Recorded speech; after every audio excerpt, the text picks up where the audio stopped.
OBC मोर्चा ने सौंपा ज्ञापन। सलमान खुर्शीद पर मुकदमा दर्ज करने को लेकर हिंदू जागरण मंच के कार्यकर्ताओं ने सौंपा ज्ञापन। आज राष्ट्रीय पिछड़ा वर्ग ओबीसी मोर्चा ने जाति आधारित जनगणना कराने 3 कृषि कानूनों के रद्द किए जाने समेत अन्य कई मांगों को लेकर महामहिम राष्ट्रपति को संबोधित ज्ञापन अतिरिक्त मजिस्ट्रेट को सौंपा। आइए देखते हैं क्या कहते हैं संगठन के पदाधिकारी। तो उपलक्ष्य में ज्ञापन सौंपा है। राष्ट्रीय पिछड़ा वर्ग मोर्चा की तरफ से एक मुहिम ये है कि भारत सरकार जातिवार गणना 1931 के बाद आज तक जातिवार गणना नहीं कराई। इस देश में जानवर गणना हो सकती है, लेकिन पिछड़े वर्गों की संख्या कितनी है ये डर लगता है सरकार को, क्योंकि 60% अकेले हैं। 100 में से 60% केवल ओबीसी के लोग हैं। तो हमारी मांग है इस मंच के माध्यम से कि केंद्र सरकार से कि वो जातिवार जनगणना कराए और जो संख्या आएगी संख्या के आधार पर भागीदारी चाहिए। ये लड़ाई है केंद्र सरकार। जो भारत के किसानों के विरुद्ध 3 काले कानून सरकार ने पास किए उनको वापस दिया जाए। एक सवाल इस बात का है कि जो कानून बताया जाता है किसानों के पक्ष में है और किसान उसे स्वीकार नहीं कर रहे हैं, तो आखिर उन पर जबरन क्यों थोपा जा रहा है। सवाल 1 साल से आंदोलन चल रहा है, हज़ारों किसानों की मौत हो चुकी है। उसके बाद केंद्र सरकार इतना हठधर्मिता आज तक के इतिहास में कभी किसी शासक ने की, जो मोदी जी कर रहे हैं।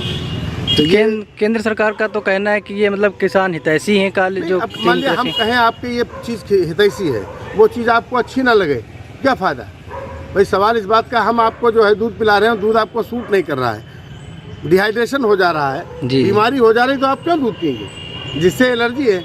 ये तो केवल भारत के किसानों को बेवकूफ़ बनाया जा रहा है, उनकी ज़मीन को हड़पने और भारत के किसानों को गुलाम बनाने की एक साजिश है। उस साजिश के तहत केवल एक आपने देखा होगा वीडियो, गुलाम कैसे हैं, तो ये मोदी जी, अडानी, अंबानी इनके गुलाम हैं और उनके कहने पर भारत की जनता को गुलाम बनाना। ये मशीन पे लोगों का संदेह है, तो क्या दिक्कत है बैलेट से चुनाव कराने की, जब पंचायत के चुनाव बैलेट से हो सकते हैं, डेलीगेशन के चुनाव बैलेट से हो सकते हैं, तो आम जनमानस के चुनाव क्यों नहीं हो सकते।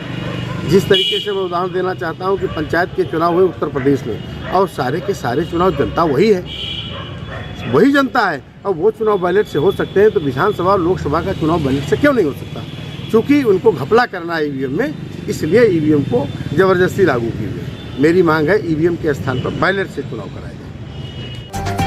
मेरी इस मंच राष्ट्रीय पिछड़ा वर्ग मोर्चा के मंच से ये हम 550 जिलों में जो आज तहसील स्तरीय ज्ञापन दिया गया है, जिसके जो इसलिए दिया गया है कि जातिगत आधारित जनगणना कराई जाए। दूसरी, जो बैलेट पेपर से चुनाव कराया जा रहा है, जब सुप्रीम कोर्ट में पार्टियां गई तो सुप्रीम कोर्ट ने भी एक्सेप्ट किया कि ईवीएम मशीन से निष्पक्ष चुनाव नहीं कराया जा सकता, तो सुप्रीम कोर्ट ने आदेश किया पेपर टेल मशीन लगाई जाए, जिससे पर्ची निकले, उन पर्चियों का मिलान कराया जाए। तो मेरा ख्याल है बैलेट पेपर से चुनाव कराया जाए, हुआ 100% पर्चियों का मिलान करा करके दूध का दूध और पानी का पानी किया जाए। तीसरी मांग ये है कि जो 2004 में पेंशन बंद कर दी गई थी, उस पेंशन को पुनः बहाल करने का काम किया जाए। एनआरसी लागू की गई थी, जिस पे हमारी राष्ट्रीय पिछड़ा वर्ग का कहना है कि एनआरसी लागू करिए, हमें कोई इतराज़ नहीं है, लेकिन डीएनए के आधार पे आप एनपीआरसी लागू करिए, हमें कोई इतराज़ नहीं है। मैं इन्हीं बातों के साथ मैं अपनी बात समाप्त रखता हूँ। हिंदू जागरण मंच के पदाधिकारियों ने कांग्रेस नेता पूर्व कैबिनेट मंत्री सलमान खुर्शीद द्वारा लिखी पुस्तक में हिंदुओं की धार्मिक भावनाओं को आहत करने के विरोध में सलमान खुर्शीद के विरुद्ध सुसंगत धाराओं में मुकदमा पंजीकृत करने को लेकर पुलिस अधीक्षक व डीएम खीरी को ज्ञापन सौंपा। आइए देखते हैं क्या कहते हैं संगठन के पदाधिकारी। खुर्शीद ने एक पुस्तक लिखी जिसका विमोचन किया गया है, जिसमें हिंदुत्व की तुलना जो है बोको हराम और ISIS जैसे आतंकी संगठनों से की गई है। मैं सलमान खुर्शीद से पूरा हिंदू समाज आहत है और हम लोगों ने तहरीर दी है माननीय जिलाधिकारी को कि उनके ऊपर मुकदमा दर्ज किया जाए, और यदि मुकदमा नहीं दर्ज होगा तो हम लोग न्यायालय में जाएंगे, लेकिन इनके खिलाफ कार्रवाई अवश्य करवाएंगे।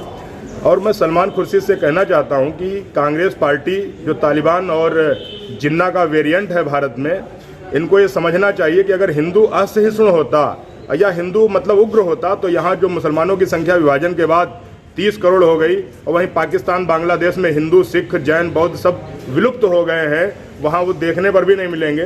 तो भारत का सनातन हिंदू हमेशा वसुधैव कुटुंबकम की अवधारणा को लेकर के सबको समाहित करने वाला रहा है। इसलिए हिंदुओं की तुलना आतंकी संगठन से करना ये देशद्रोह है, इनके मानसिक दिवालियेपन को दर्शाता है। भारत हमेशा सहिष्णु रहा है और हम सब 130 करोड़ भारतवासी इस राष्ट्र के लिए कार्य करते हैं। इसलिए सलमान खुर्शीद इसके लिए माफ़ी मांगे, उनके खिलाफ कार्रवाई की जाए। भारत माता की। भारत में जो है बहुसंख्यक समाज हिंदू समाज की धार्मिक भावनाओं को आहत किया है, उनके ऊपर जो है राष्ट्रद्रोह का मुकदमा दर्ज हो, उन्हें जेल भेजा जाए। अन्यथा जो है हम लोग हिंदू जागरण मंच के कार्यकर्ता जो है सड़क पर उतर कर जो है विरोध प्रदर्शन करेंगे और कानूनी कार्रवाई करा कर ही जो है दम लेंगे। भारत माता की जय।